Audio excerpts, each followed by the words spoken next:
We evolved as a species, centering our entire lives around the food we eat. What's happened is that our food culture has shifted very rapidly in the last sort of 100 years, away from food being a central tenet of what we do and towards convenience. With so much conflicting advice about what to eat and how to fuel our bodies, how do you know what's fact and what's just hype? Today we're joined by leading nutrition scientist Dr. Federica Amati, whose research at Imperial College London and work with Zoe is reshaping what we really know about food and health. Because it's actually never too late. Some of my favorite trials, participants were like in their 70s and 80s and looked at frailty markers, cognitive function, and it was beautiful. So within a few weeks. Wow.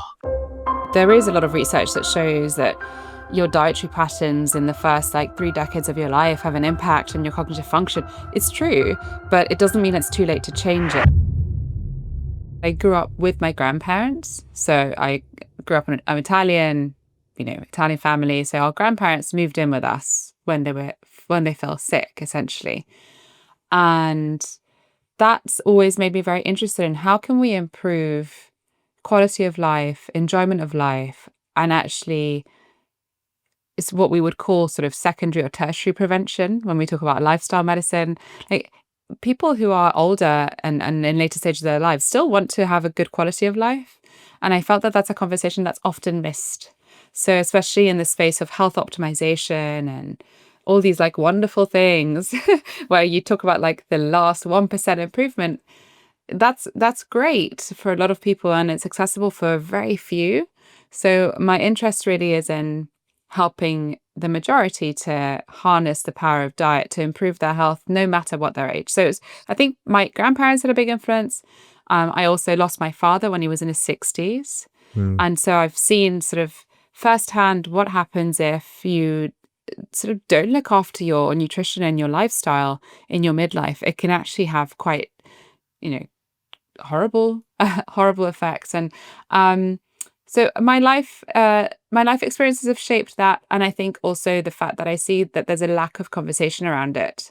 And of course, I know I'm in my late 30s, so it's not the life stage I'm at, but it's a life stage that I'm interested in supporting.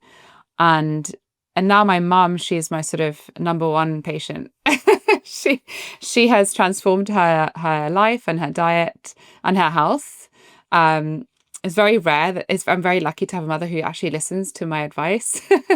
And it's really cool. It's really great to see that there's so much you can do later in life. And, in my research, I've had a lot of interest looking at pregnancy and the first 1,000 days of life. So on the other end of the spectrum, before we get started, what can you do?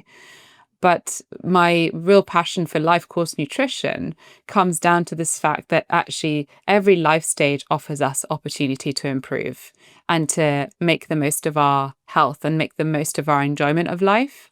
And so, yeah, I'm very glad to be talking more about all of the stages of life, not just the ones where you're kind of already at your sort of peak. Yeah, it's so interesting, right? Because I think I so agree. I think so often the cultural conversation is, when you're younger or when you're sort of, in, your mid 20s and 30s. And it ranges from weight to athletic performance to now cognitive performance. And there's so much of a consumer marketplace that serves that demo and also all of those needs. It's massive. And then I wonder if you see sometimes there's this assumption that says kind of when you get a little bit further into life, when you're 40s, 50s, 60s, or beyond, that you've sort of you've passed the point where you can really do much. So even if you're okay, so I want to make a change. I'd love to, reclaim my health or my vitality, my mobility, that people hit a moment where they're well, but isn't it just too late? Is this something that comes up in conversation with you? Oh yeah, all the time. So especially, people are often it's too late for me, or I haven't done this, or there's a narrative of, there is a lot of research that shows that, your dietary patterns in the first like 3 decades of your life have an impact on your cognitive function. It's true, but it doesn't mean it's too late to change it. And so actually there's some really lovely research that's been done looking at what is the potential gain in healthy life years if you make a diet change at age 40 and age 70, right? And age 40, we see that there's the potential to add 11 life years to your life by just switching from a sort of standard, fairly poor diet to Mediterranean like dietary pattern, right? So we're not talking about changing to a very difficult to achieve protocol set out by a multimillionaire. It's like a very well understood evidence-based dietary pattern that's very affordable. And similarly, the same model applied to like a 70-year-old person still looks to improve quality, improve length of life, to increase life years by like 7 years. That's 10%. That's a lot. So I do see that people are often, oh, is it too late for me? Or the other side of the coin is also people say, well, I already have like this condition. I've already had, this diagnosis. Does it mean it's too late? And that's why I think we don't often talk about the role of lifestyle medicine and nutrition for not just primary prevention, so not just that like, let's prevent this from happening in the first place, but actually secondary and tertiary. Huge role and huge potential to improve not only longevity and like the remainder of the health in your life years, but also quality of life. So we mustn't lose sight of that, because it's actually never too late. Some of my favorite trials, right? There's this one randomized control trial that was run in a care home. Participants were like in their 70s and 80s with existing frailty. And it's called the New Age 1 trial for anyone who likes reading papers. And they gave these participants a Mediterranean dietary intervention and looked at frailty markers, cognitive function, and it was beautiful. So within a few weeks, there was all these improvements across the board. And what was really nice about this particular study is that they looked at how the gut microbiome mediated some of these changes in their physiology and cognitive and function.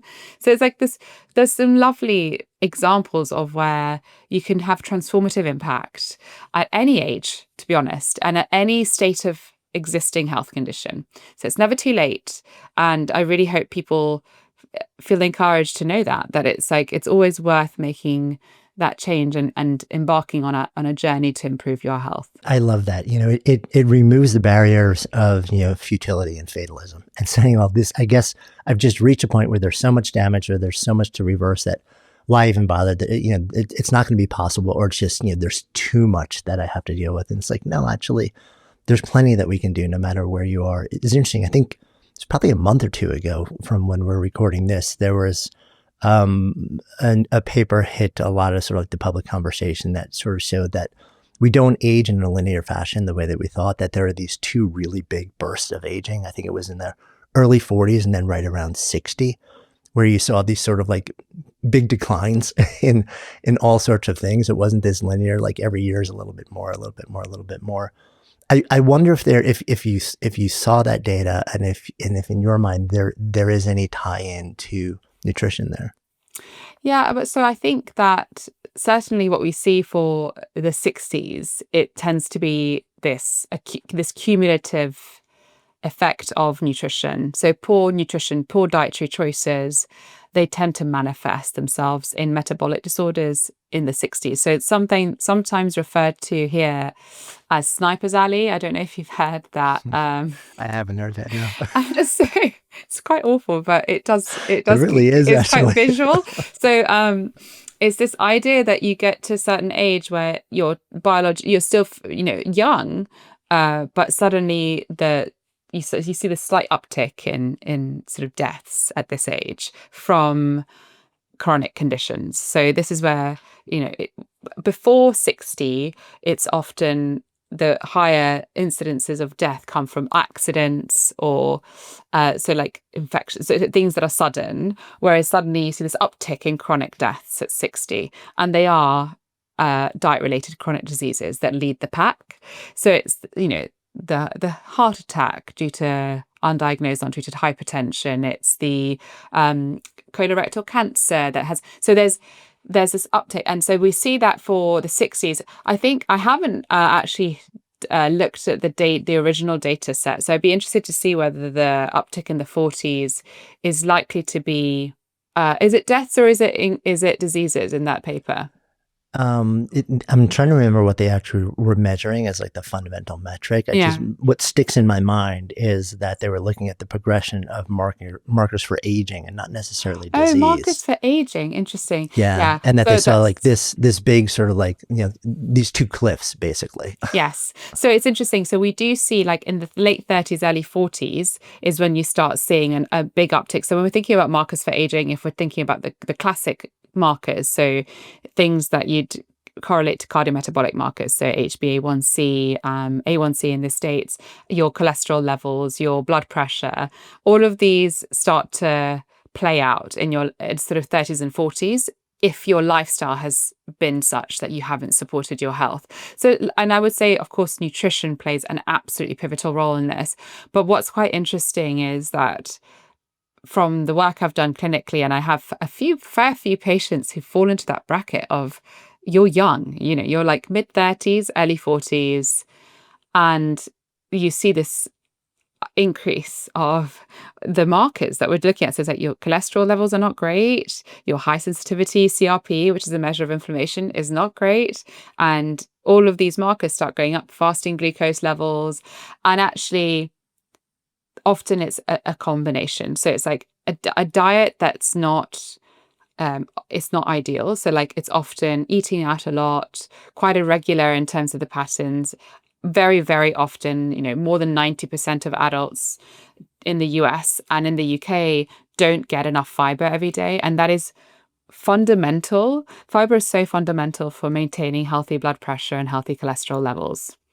And that's a really big trend that you see. There just isn't a focus on fiber, but also really high stress levels, less time spent socializing with loved ones, very high pressure jobs, a lot of like economic stress. So it's a combination of factors, I would say, for the 40s increase in risk.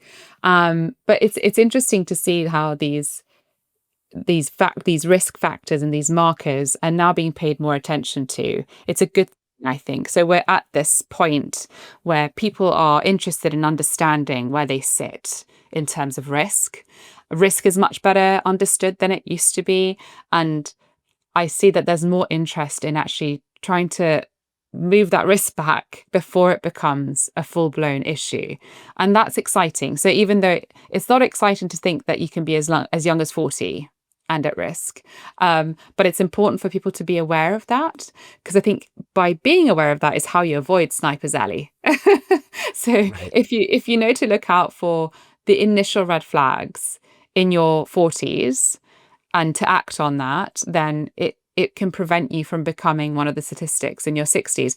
And here in the UK, the one paper that got loads of attention a few months ago was a paper that said essentially your diet at the age of 46, 47 was the best predictor for dementia risk age 69. Wow. And everyone was like, oh my God, I'm like 53. What does this mean? And Right. it's It's like, okay, like it's not so much too that, late. right. It's not so much that like, it's not the magic. The magic is not in the age of Right. prediction. The point is that our lifestyle, and in this paper particularly, dietary choices were pointed out as the biggest factor. So it's about understanding that your everyday food choices have a compound interest on your health outcomes later in life. If we can understand that, if we can treat it in that way as an investment in our health in the future, then it's also easier to understand why small incremental deposits into your health bank are brilliant. It doesn't have to be perfect. There'll be times when you're withdrawing some cash. But if you're constantly investing, then your compound interest will be in your favor later. That makes so much sense, and I remember actually hearing about that paper also, and my eyebrows were raised, but it really just reinforces the fact that, I think when we think about lifestyle so often, which is a great thing, no matter when you think about it, it's a great thing to start really thinking about and taking action on. But so often the time horizon that we think about affecting is fairly short, months to a handful of years, Um, not realizing that we're setting in motion, like patterns, levels of inflammation, physiological changes that, if sustained on even the lowest level over decades, can lead to these really profound limitations in our lives and illness and chronic conditions, like 20, 30 years later. And that it really, if, I think we are waking up. I mean, at least I hope, I sense we're waking up a little bit more to the genuinely long-term impact. Like, sure, it's great to feel better in the next couple of weeks, months, and years. That's amazing. And, I think especially when you hit a certain age or in a certain season of life, you're starting to wonder about, because maybe you're seeing your parents, maybe you're in your 40s or 50s. If you're fortunate, you still have your parents with you, but you're starting to see declines, and you're starting to think, like I'm realizing, because I'm living through these, like as the child of a parent, and I'm seeing sometimes the devastating effect of this thing. And you're starting to wonder, is there something I can do now to stave this off, or to avoid, or to minimize this happening? And I feel like oftentimes it's us entering sort of like a certain season of life, seeing the effect on those we love, that really lands the plane on making a change. I agree. And I think what I often see is people who have lived through losing a parent, or that if there is a specific disease that they are afraid of because it runs in their family, that activates that a bit sooner. So that sort of response of like, okay, what can I do? Like, what are the things that I can put in place to try and minimize risk? And it's, I think it's about striking a balance between being aware that there's so many things you can do to help reduce the risk, but at the same time, making sure that those changes that you're making are accessible to you, to make sure that you're still unlocking joy.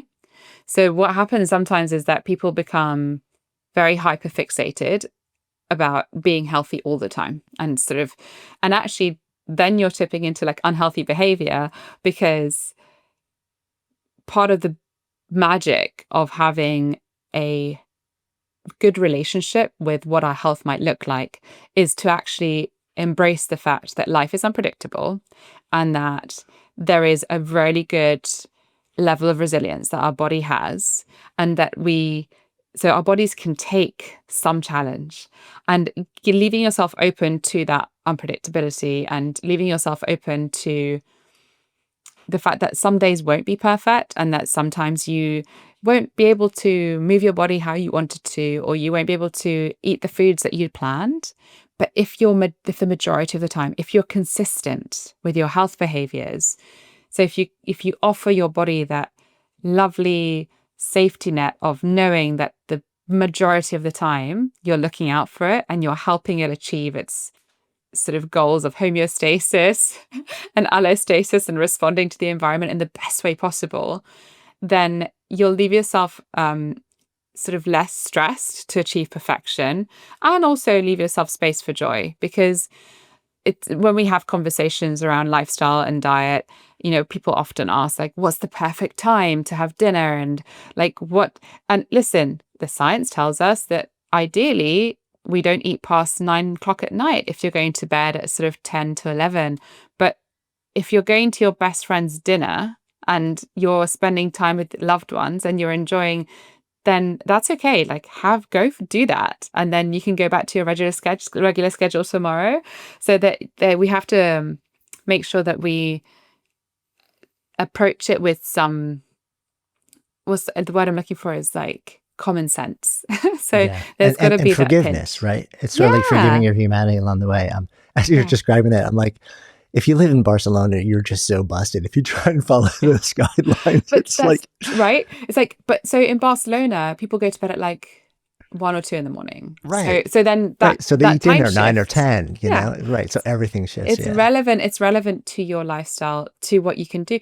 People often say, well, okay, I'm a shift worker. I'm like, okay, well then that time frame is different for you, and what's going to work to support your body through that work is going to be different.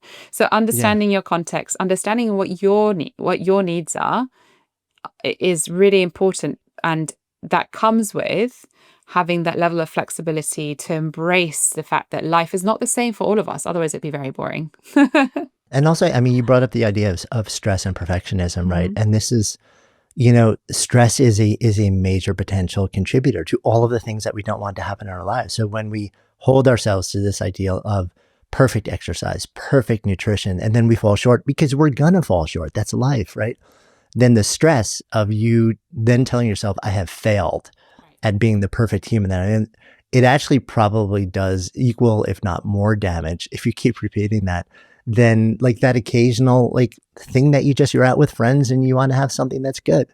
So it's like it's being just human and forgiving about this. I think that really matters. I'd love to dive into some specifics, like focusing in on the midlife season here.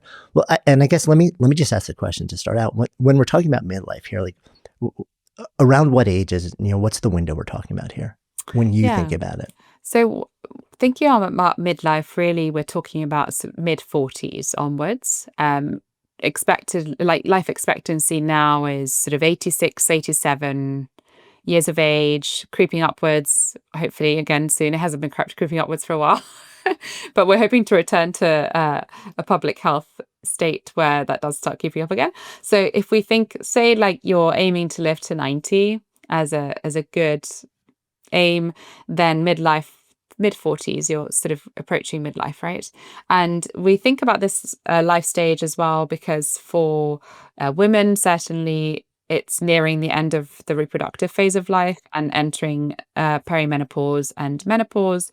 And there is obviously a less marked change for men, but there is also a shift for men, sometimes called the andropause, where physiology and hormones and a lot of other factors start to change. So that's the sort of typical sort of say 45 to 65 is what would consider midlife. I think 60, some people might say 65 is generous. um, Often midlife is called out a bit earlier. But I think the way that our perception of living longer is changing how we refer to older people as well. So there's, you know, there's a lot of narrative now to say that age 65, many people are really still very active, still working, caring for their kids, caring for their grandkids, caring for loved ones, incredibly active society members. There's some beautiful work done around the economic contribution that people in the age bracket of 65 to 75 make in looking after the communities, in unpaid childcare, frankly, for that going. So I think that bracket is slightly stretching. And when I refer to older adults in my book, I mean, I've had people write into me saying, "Hey, I'm 75 and I'm offended by how you like talk about looking after older adults." And it's like there's a real range, of course. There are some people who will enter their 60s with already one or two or more chronic conditions. So there is a really big spectrum, but if we think about midlife, 45 to 65-ish, where there are these pretty major shifts in physiology, hormone, and there's also major shifts in our body composition. So the way that our Right. metabolism starts to work. Yeah. Yeah, I remember years ago I was actually in the fitness industry and I owned a facility, and I would go to the events and everyone you'd read about like people trying to attract different demographics and stuff like this, Mhm. and back then sort of like the hot demo that everyone wanted in their facilities was what was called the quote silver sneakers generation, and that was designated as 55 and above, and now like like I'm above 55, so I'm like, wait a minute. I am not a silver sneakers guy. Like, Wait a I'm minute. a hiking 6 hours a week in the mountains. I'm like, really? Are you serious? But it is, and this was probably 20 years ago. It's like perceptions have shifted really dramatically, Yeah. over the last chunk of time. Let's talk about some specific things to think about then in sort of like this season of life. I think one of the things that comes up on a really regular basis, and I know you've done some work around this Mhm. and spoken about it, is protein needs. We've got, in the US, we've got the RDAs, we've got a bunch of research now, some of it coming out of Stanford's Longevity Center that actually says those numbers are way too low for the 50 plus generation. It really needs to be boosted. How do we think about protein in the mid season of life? Yes. Okay. Thank you. So I love talking about protein because I think what happens, and I still sometimes like it's hard to get the nuance right with this. So people are very interested in protein, and there's a very big industry around protein and lots of marketing. Now, protein is essential for life, is essential for good health, is essential for longevity. And no one debates that. Everyone's on board with that, I think. But the question here is really like, how do we advise on protein needs and protein levels in a way that's helpful to the individual and that doesn't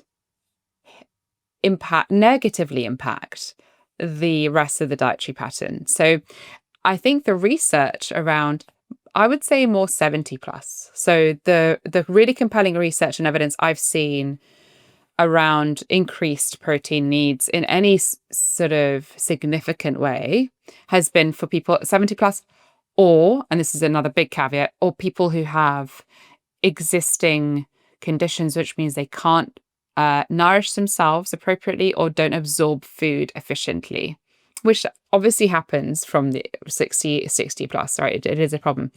Now, protein requirements across the lifespan vary quite a lot. So the highest protein needs in terms of grams per kilograms or pounds per kilogram or whatever way you guys grams per pound are highest in childhood.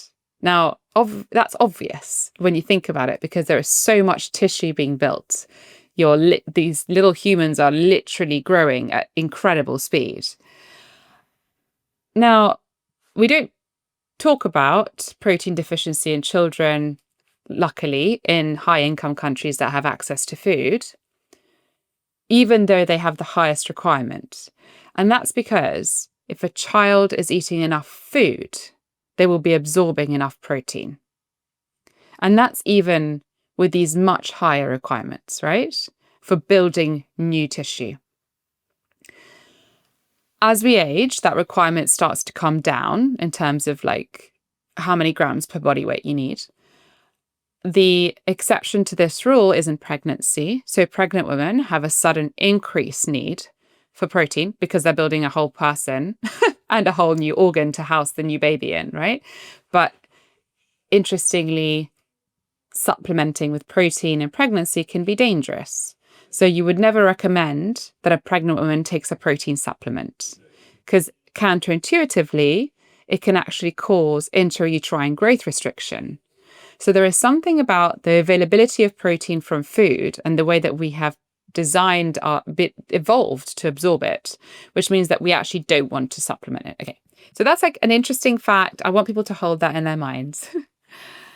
As we age, the biggest factor that is front of mind for a lot of people is this sarcopenic effect of aging. So after the age of 30, we all start to lose the ability to build and retain muscle mass.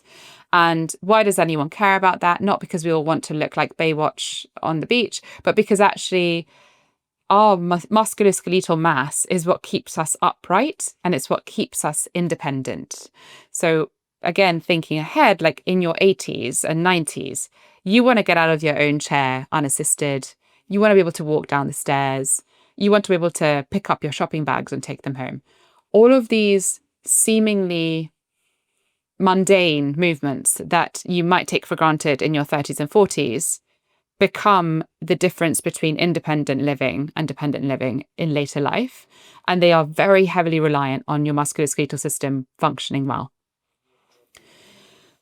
So to make sure we maintain that, there's two things need to happen. We need to have regular movement that challenges our musculoskeletal system to keep strong. And that's number one. Okay. So if you're not moving every day, and I would argue that this needs to start way before, like ideally it starts in childhood, regular movement. And then in your 20s, 30s and 40s, you make it a practice where you're like, I'm going to challenge my body to make sure that my muscles are strong and they are flexible and they can do different movements in different ranges of motions on different planes. So really varying that up.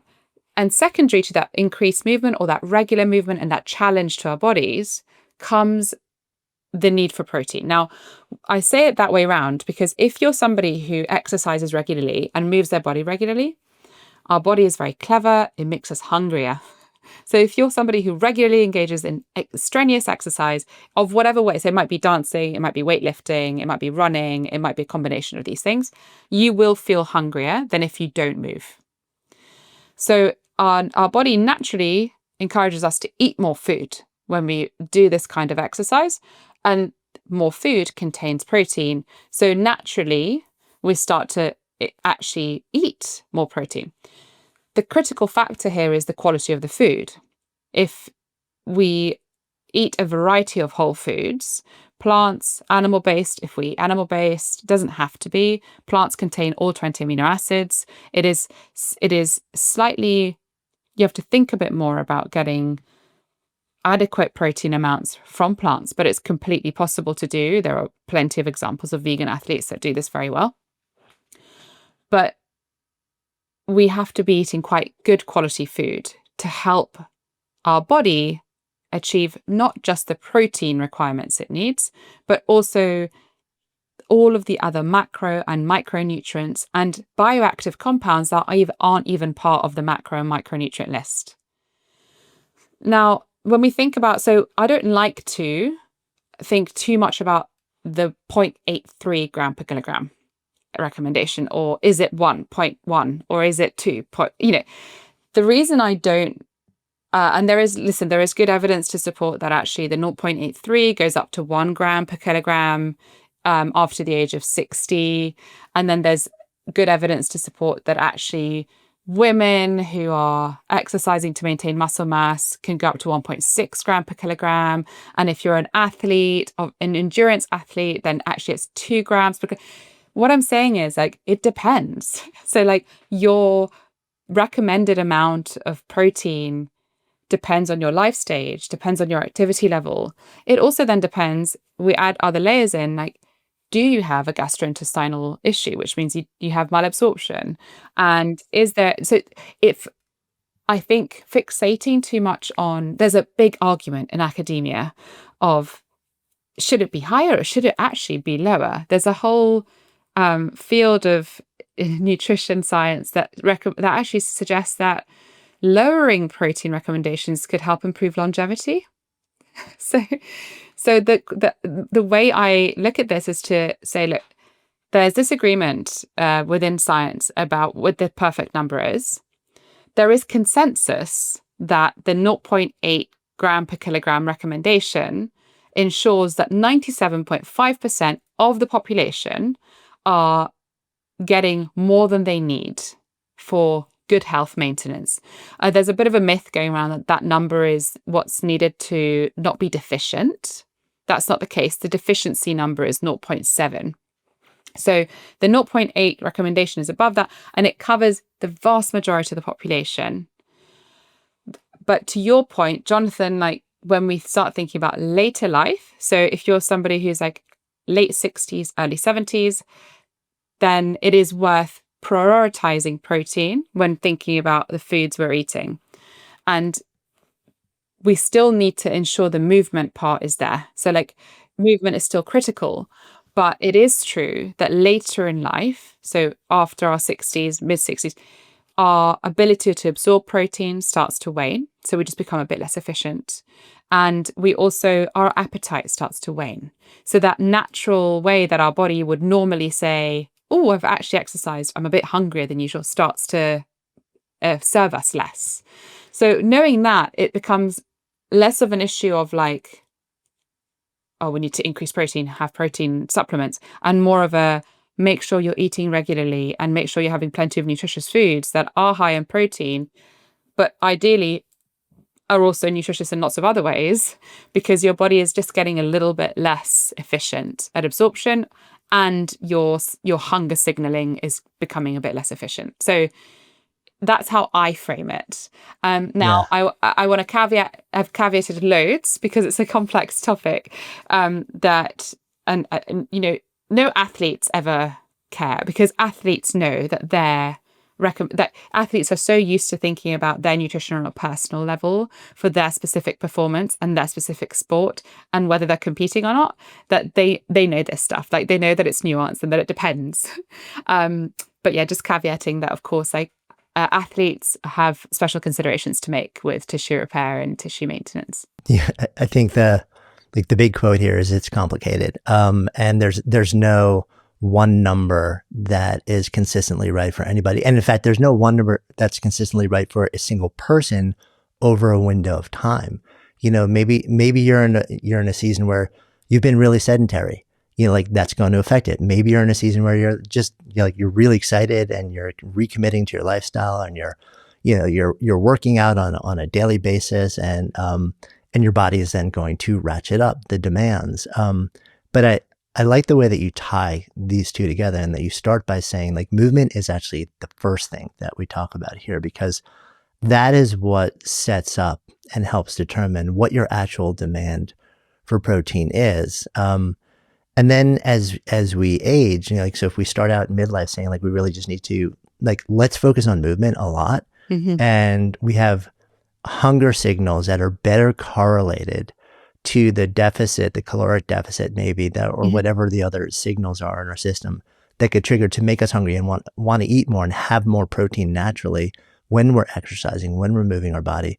But that correlation and tell me if I'm getting this right, the correlation starts to break down, or those signals start to break down a bit when you move into your late 60s, maybe 70s and beyond.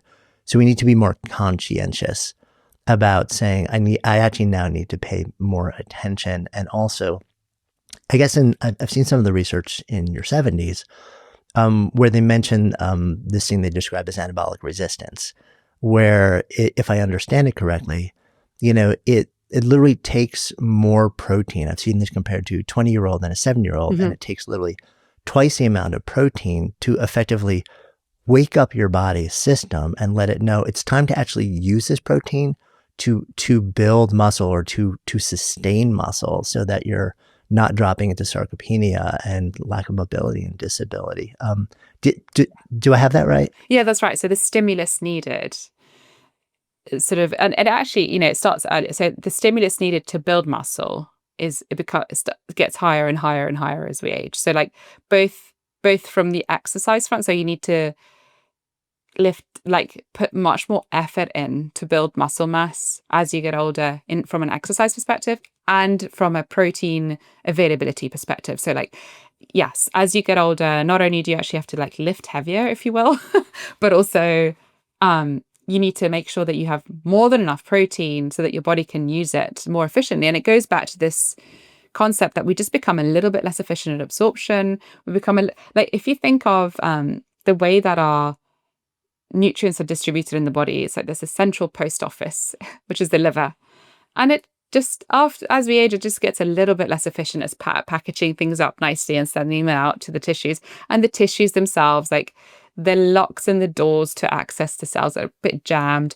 So the whole picture is that it just needs a bit more work, a bit more encouragement. But again, if you have maintained metabolic flexibility well in your life, for some people, that's going to be much later than others. So you can't even really put a cutoff point. It's just a gradual thing, but it's worth having that in mind. And the loss of appetite is a really well-known factor in why people in older age, especially those who live alone or who suffer from loneliness, they are at much higher risk of undernutrition and malnutrition, because the actual stimulus, the actual appetite stimulus really goes down. So just being aware of that can help, even if you're supporting someone you love, right? You can say, oh, okay, that's why this person I love has forgot to eat today, because their actual physical stimulus to eat has gone down. So making the time and the effort to say, right, okay, it's lunchtime, I'm going to eat something, even if I'm not super hungry, which is different to earlier in life, right? And going back to what you said, I love how you kind of played back the appetite increase with movement. So what I love to focus on with people is, okay, you're going to do more exercise. It's going to stimulate your body to need more protein to build the muscle that you're stimulating it to build or to maintain. So there is there's a caloric need, of course, but there is also nitrogen balance. So our body is very well equipped to maintain good nitrogen balance, which of course comes from amines in proteins. And so that that system, like the nitrogen balance system, actually calibrates quite slowly. So it takes about 6 weeks. So if you're someone who is feeling really motivated, actually, I really want to work on maintaining my muscle mass this year. So I'll use myself as an example, right? So I've like decided that this year I'm going to up my weight training schedule and like do it more frequently. I like to engage in lots of different types of exercise, but I've decided that this is the year I'm going to lift heavier. Now, I haven't consciously rapidly increased my protein intake, because what we don't want to do is be in a position where we over index on protein, because we're in this like mind, frame of mind where we want to really focus on that. And then our body takes about 6 weeks to get to a place of like, okay, this is our new nitrogen balance. This is how much we expect. And this is how much we expect to get rid of. Okay. And then after like, I don't know, 2 months or 3 months, I'm like, oh, actually, I'm quite tired. And I have a couple of weeks off because my kid catches a virus and I don't train. Suddenly, my nitrogen balance is impacted. I'm eating, instead of like taking my protein supplements, I stop because I'm not training, and it goes back down. It takes another 6 weeks to recalibrate. Now, critically, and this is something that bodybuilders are like hugely aware of because they see it. So, in bodybuilding, you have this massive ramp up phase just before the competition, huge amounts of like protein and tissue and water retention. And then after the competition, it's like, woof, right? When the nitrogen balance is impacted and it falls off a cliff, it goes down very rapidly. Our body compensates. So our body's always trying to maintain homeostasis. It doesn't like big things changing. And so you can imagine that if you suddenly go from having like lots of protein every meal, because that's what you're indexing on, to suddenly not, your body tries to keep that nitrogen balance by finding nitrogen from somewhere to maintain it. Now, where do you think it gets it from if we're not eating it? I mean, body tissue, muscle. Right. Yes. Yeah. So what we really want to avoid is getting into a place, and I see this a lot with, clients of mine who have been on a yo-yo dieting journey, and they'll sort of go really big on gym and protein shakes and protein for breakfast, lunch, and dinner, and then they'll get tired of it. And then they will start eating like more normally again, and they'll see this body composition change. And it's because your body is trying to understand what's going on, trying to recalibrate. And so remembering that there's a 6-week window is really important. So start your training, and instead of obsessing about protein, really think about the quality of your food. Are you eating whole foods that present a variety of nutrients? And so when your appetite goes up, are you eating this like wonderful variety of foods that are supporting your body for lots of reasons? Because if you're also someone who's suddenly training a lot harder, you also want to have plenty of bioactives that reduce inflammation so that you're less sore and your muscles recover faster. You also want to make sure you're getting plenty of minerals and electrolytes and salts to help you replenish after like a really sweaty workout. And that does not mean you have to take supplements. You get that from your fruits and your vegetables and your nuts and your seeds. So if we actually help people to engage with what are the foods that offer all of the elements to support your health journey, then it's going to work so much better for your body, and it's going to be much more sustainable. Because one thing that I have seen in my clinical practice is that having chicken breast for breakfast is not fun. and there's a point at which you just get a bit tired of trying to reach the really high goals. Right. I think I tried that once. That was like, I lasted maybe halfway through it. That was it. Yeah.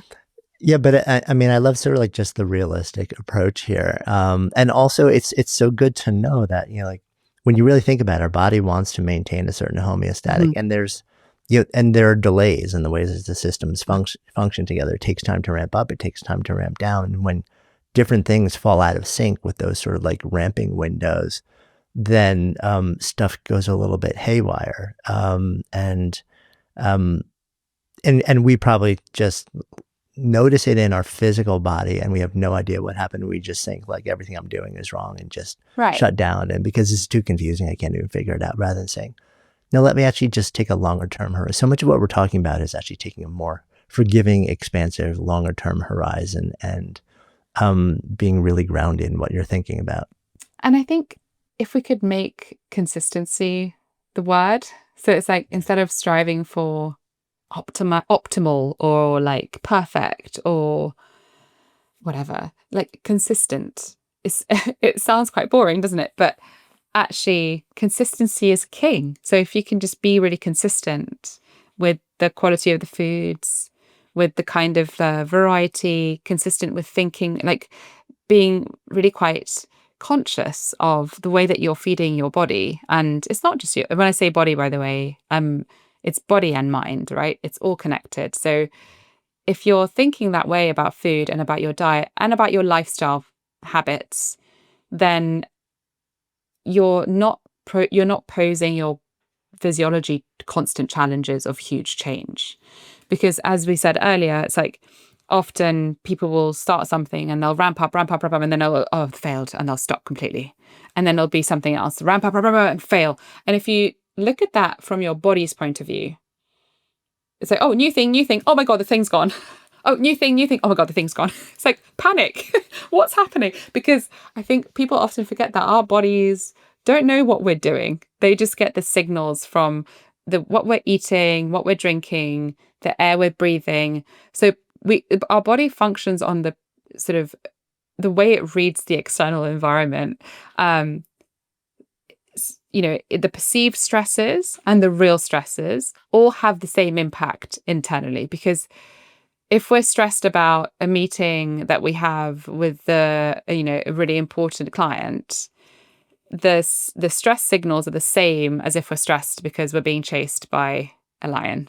So we have to remember that our body is interpreting signals without knowing what the thought process is behind them. So our body doesn't know if we're just going on a juice cleanse or if we're actually starving because the changes are similar.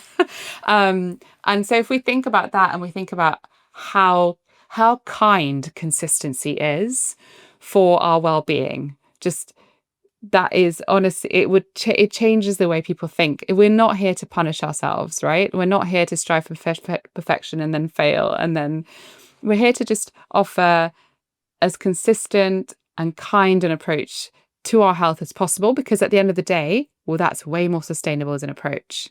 And it also means that you're likely to enjoy it along the way. Yeah, that makes so much more sense. And again, we're not putting our physiological and our mental states through the stress of having like done, fallen off a cliff, fail, judge ourselves, stress, like piling on, and then the next thing, and just kind of repeating that cycle, which like does its own damage.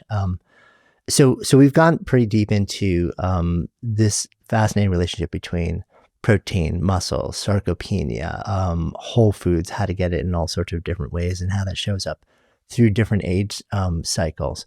One of the other things that I think starts to come up fairly often as we move into midlife and then later in life is bone density, bone loss. Like I think it's an increasing thing that's coming up earlier in life for so many people, as with nutrition that is not wonderful and so much sedentary living. And there was a time where if you went to your doctor, you got your physical in your late 40s, and you got your first bone density test, and there was a little questionable, immediately the first word out of the mouth was, okay, you need to start taking calcium. Yes. It sounds like the research on that has changed pretty radically over the last decade or so. So take me into this. Yes. So now it's not considered breast clinical practice for most people. Again, caveat that if your doctor has prescribed this for you, there'll be a reason. But calcium supplementation itself carries risk for cardiovascular disease risk. So we don't generally recommend calcium supplementation, which is, I think actually this is a really nice example of where we see that there's a real benefit of calcium-rich foods to improve bone density. But if you then just take the calcium out and give that as a supplement, it does not have the same effect. So there are like, in some cases, vitamin D with K, magnesium and calcium as a combination supplement can be beneficial. It really depends on like life stage, the stage at which your bone mineral density is as well. So there's a scale, of course, where you intervene. But it's the research that's coming out now really suggests that there's mechanisms by which you can improve or at least maintain bone mineral density without further rapid deterioration with a combination of things again. So when we think about bone tissue as a live tissue, often people just think, it's there, it's dry, it doesn't do anything. But it's a very live, spongy, blood vessel filled tissue that has lots going on, and there's cells that are continuously breaking it down, building it up, breaking it down. But it's just that as we age, the breakdown definitely supersedes the build up. But there's really the availability of calcium for the buildup is very important, but there's other signaling involved. The one I find most fascinating is the relationship between the gut microbiome and the bone. So there's a gut-bone axis, and specific gut microbes produce metabolites that essentially either encourage the bone tissue to remineralize and to increase bone density, or the other way around. So there's a lot going on with signaling outside of the simple calcium in, build the bone. And as with a lot of supplements and a lot of recommendations, we have to tailor it to the individual. So for instance, if you had somebody who had an increased risk of cardiovascular disease, or I would struggle to think of an example where it would be a good idea to supplement with calcium in that case, right?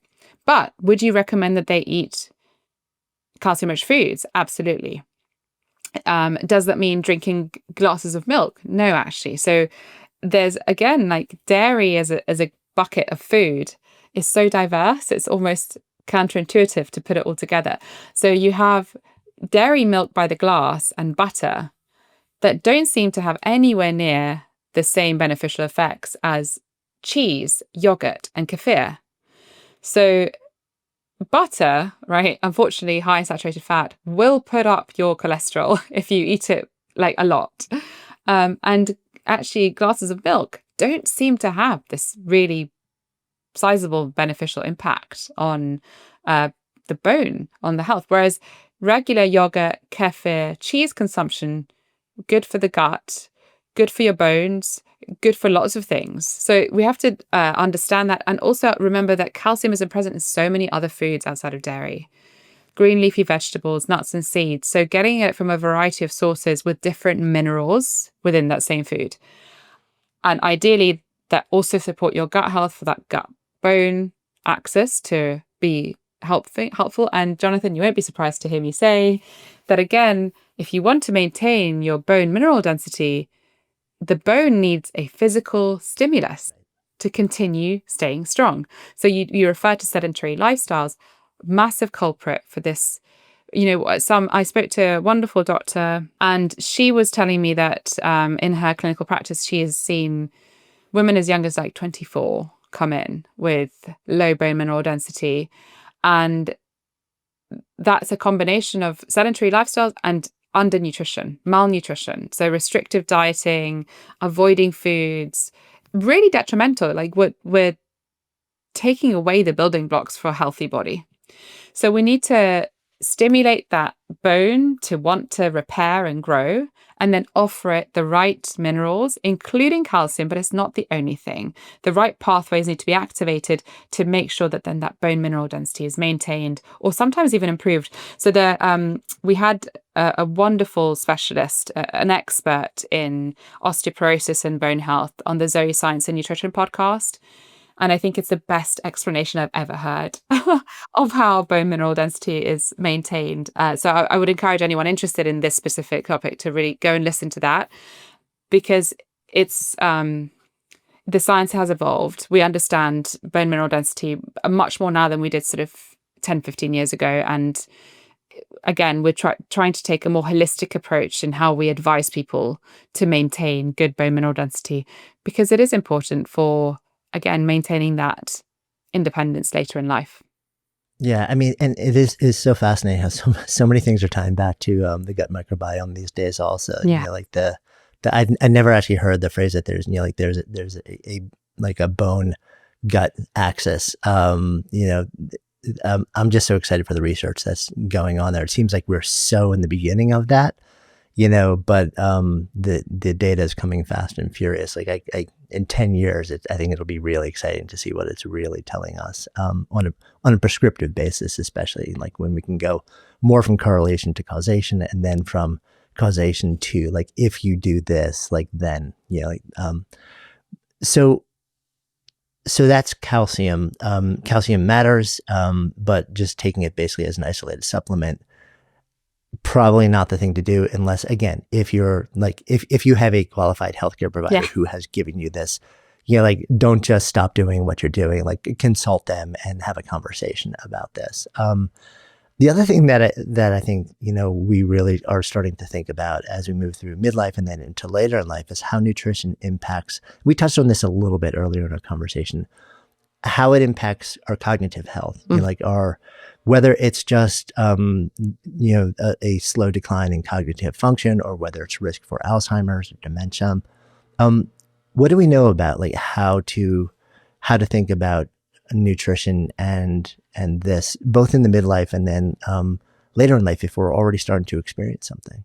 Yes. I mean, this is one of the areas I think is the most exciting. So brain health. And, we've moved now away from this idea that the blood-brain barrier kept everything out and that the brain was somehow magically encapsulated away. So we've moved past that. And we now understand that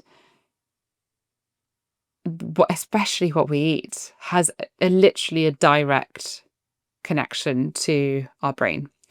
And this is in actually several ways. So there's a lot of people will have heard of the gut-brain axis, and this idea that our gut microbes, our gut microbiome talks to our brain and impacts it.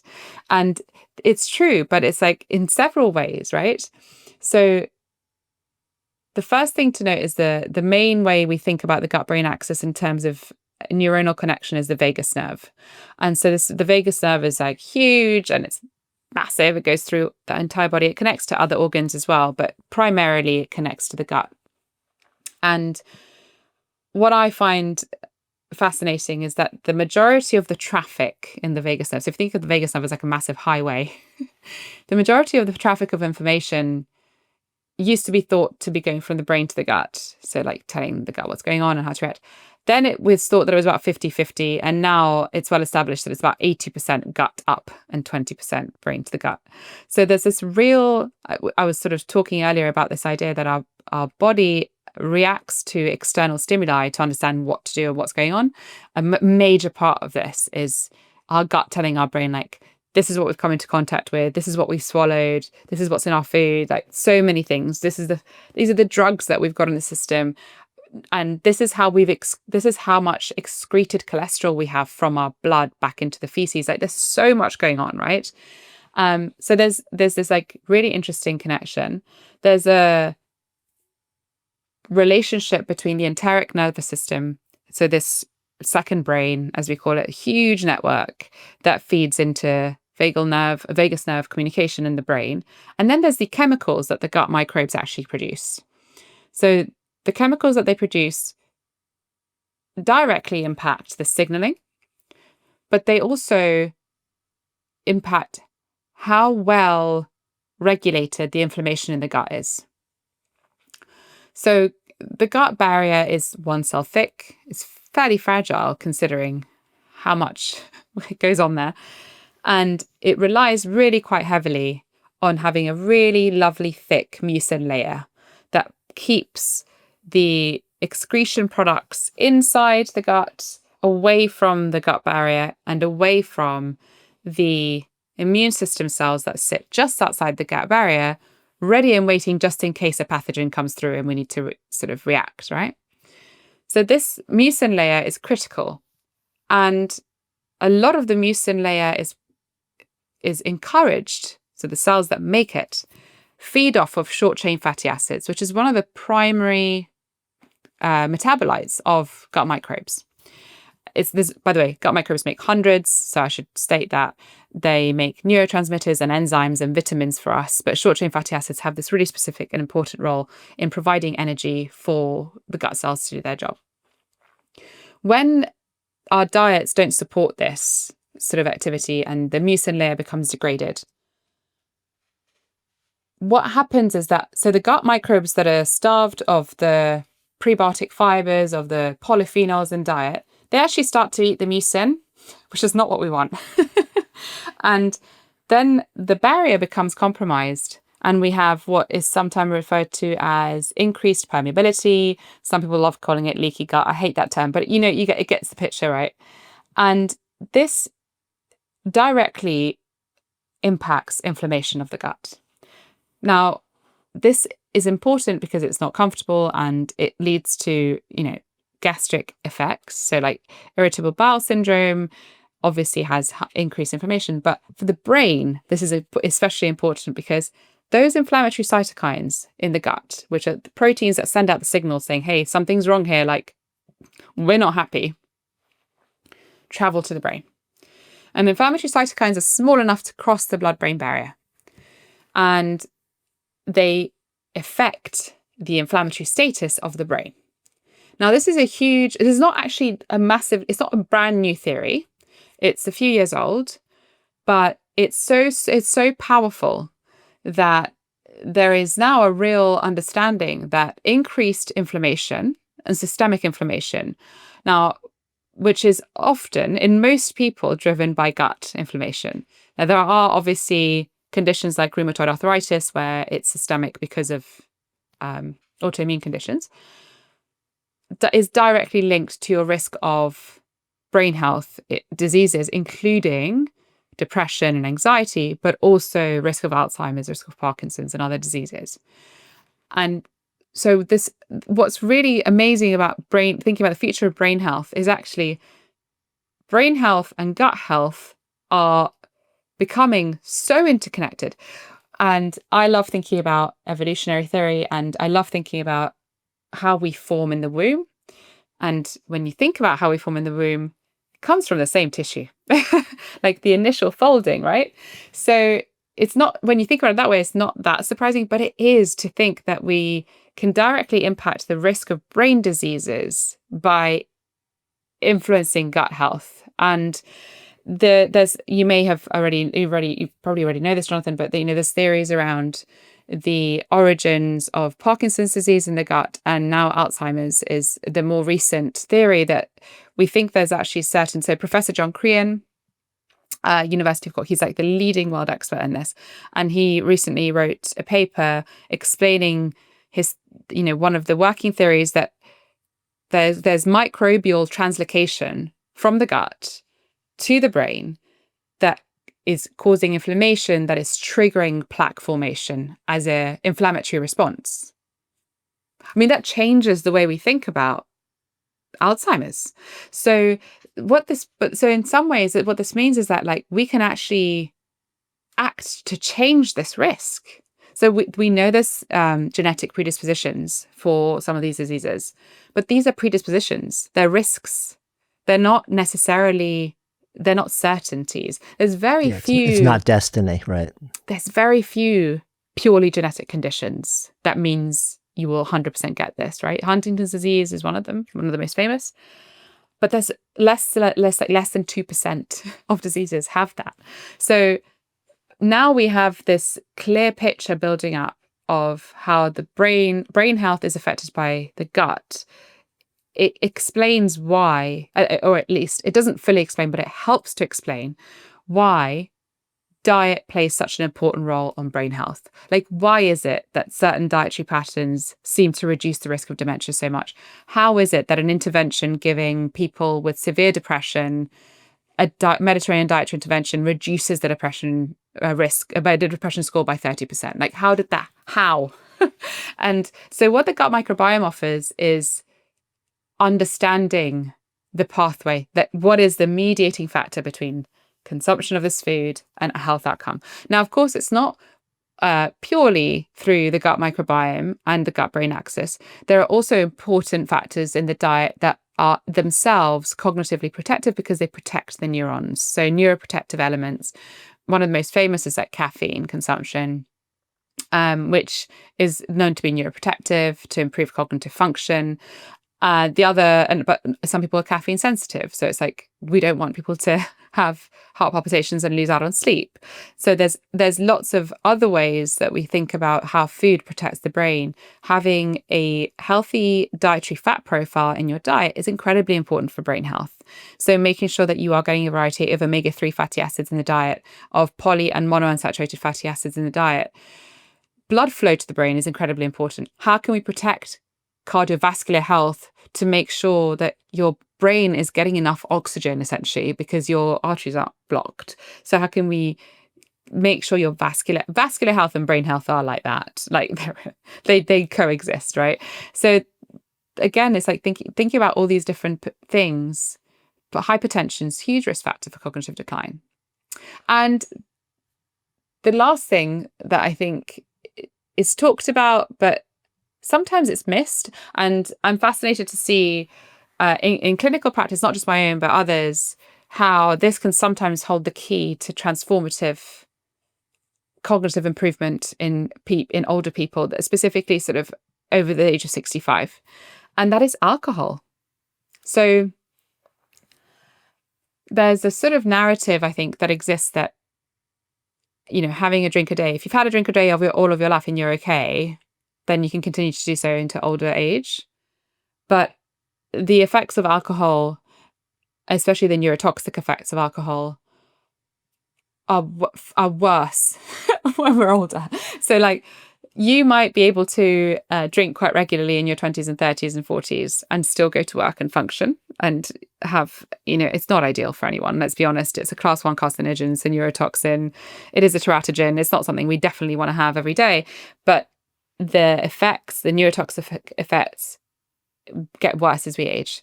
So you can sometimes have a transformative impact on someone's life by just asking them to reduce their alcohol intake later in life. And that's worth mentioning for anyone who's listening who thinks, maybe I do drink every day and maybe I shouldn't.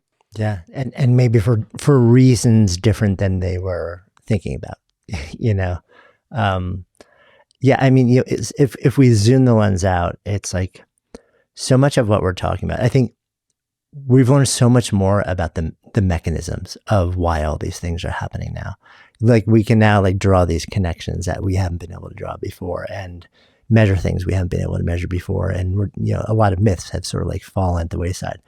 But it's funny because if you really zoom the lens out here, and you say, okay, so like, what do we do? It's kind of what parents have been like sort of like telling like their kids to do. Like 50 years ago, it's like go move your body on a regular basis. Like challenge your mind, be social, and then just eat a lot of really good whole foods that are like as close to the earth as you can get, and clean proteins. And it's funny. It's like we've become so obsessed with measuring everything and finding all of the individual nutrients and supplements and vitamins and micronutrients and macro and like that. But at the end of the day, it sounds like what you're really talking about is so much more basic, than where I think so often we're headed.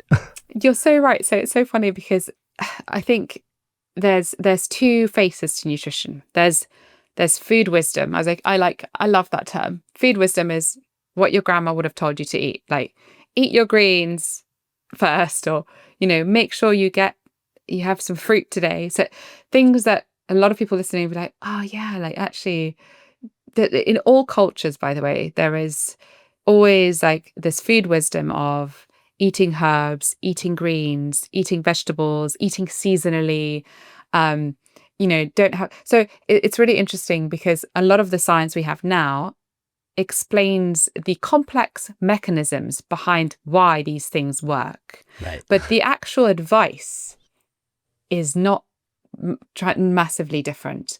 So I think we have to give credit to ourselves and our ancestors that we evolved as a species, centering our entire lives around the food we eat. So when we think back to, hunter-gatherer times, we would spend many hours of our day hunting and gathering food. And then we would come back to our tribe and we would share the food. And then we would draw pictures on the cave walls of how we found the food. Okay. Now, there's also this beautiful theory that we co-evolved with the gut microbes that we have, which is why we have such an unusually long, large intestine with an unusually large surface area for mammals. And the most recent theories around why we evolved to have such big brains and be so smart actually center around the role of the gut microbiome in helping us to achieve that. So we've literally co-evolved with this wonderful community of microbes that allow us to absorb nutrients from the plants and the roots and the fruits and the nuts and the seeds that we used to forage, that we do not code, our genetic code does not code the enzymes to break down. So we would have never been able to extract nutrients from these foods had it not been for the coevolution with our gut microbes, right? And now here we are, many thousands of years later, and what's happened is that our food culture has shifted very rapidly in the last sort of 100 years away from food being a central tenet of what we do and towards convenience. And it's suddenly like, you don't need to think about what you're going to eat because you can just drink your lunch. Whoa, that is not what we evolved to do, right? So what's happened now is that our science is actually bringing us back to, hey, look at how clever that evolution thing was. And look at all the mechanisms in place that allow us to thrive and survive eating this variety of foods and making the most of this variety of other foods that are actually less accessible historically, and have a very resilient system that can store different things in different ways. So when we start to appreciate that, I think we start to view food differently as well. And embracing the fact. So sometimes the narrative that like, oh, science is just telling us what we already know. I think that's wonderful. Like, what science is helping us do is understand how this is working and why it's working. Like, nutrition science is at the point now where we can literally say, okay, this pathway is leading to this, and this metabolite is causing this effect, and how amazing that we understand that. But it doesn't change what works. So I'm always very cautious of people who try to overcomplicate nutrition advice. Nutrition science is complex, sure, and that's why it's its own science, and that's why we should always ideally seek nutrition science expert advice on nutrition, because it is its own thing, right?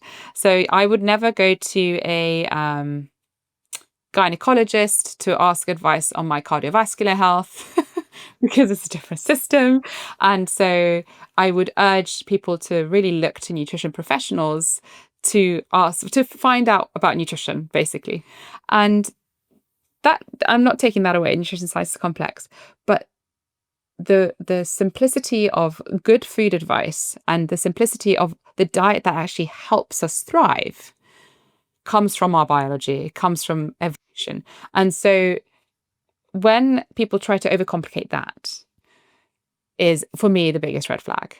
So when people are saying, lectins are killing you, or the fructose pathway explains everything and therefore you should avoid all fruit, or like this fear-mongering around food is completely unfounded. It's unscientific, basically. So for people just should be able to embrace the fact that food is there to literally support our health. Like, we have evolved to thrive off food.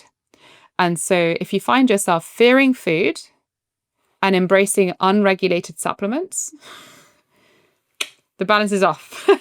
Like, we need to return to what we know has helped us thrive and get here as a species. Now, there is also a lot of concern, specifically in the US, around the quality of our food, around the nutrient composition of food, around farming practices. And listen, these are very valid points, but there is overwhelming science to suggest, right? And not to suggest, there is overwhelming science to confirm that eating a whole food diet that is predominantly made of whole plants, not all made, as I said, we don't have to be vegan, but mostly plants, including nuts and seeds, whole grains, legumes, beans, chickpeas, like all those wonderful foods, mushrooms, aubergines, tomatoes, whatever you like to eat, herbs and spices,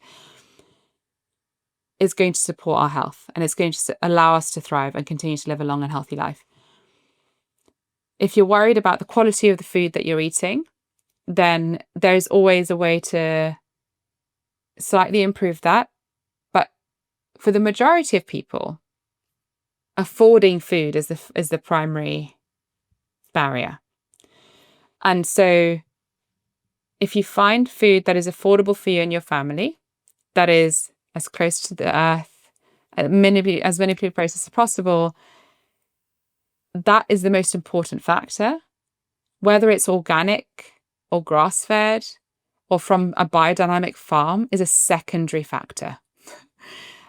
That we're moving from a size effect that is big to a relatively small size effect. So I think the really important job we have now in public health nutrition, which is sort of my branch, is to remove the fear of food and help people to reconnect with food as a really powerful ally that we need to embrace. Because otherwise, the way we're headed, where we are now, is that diet-related chronic diseases are the number one killers. So that's not working.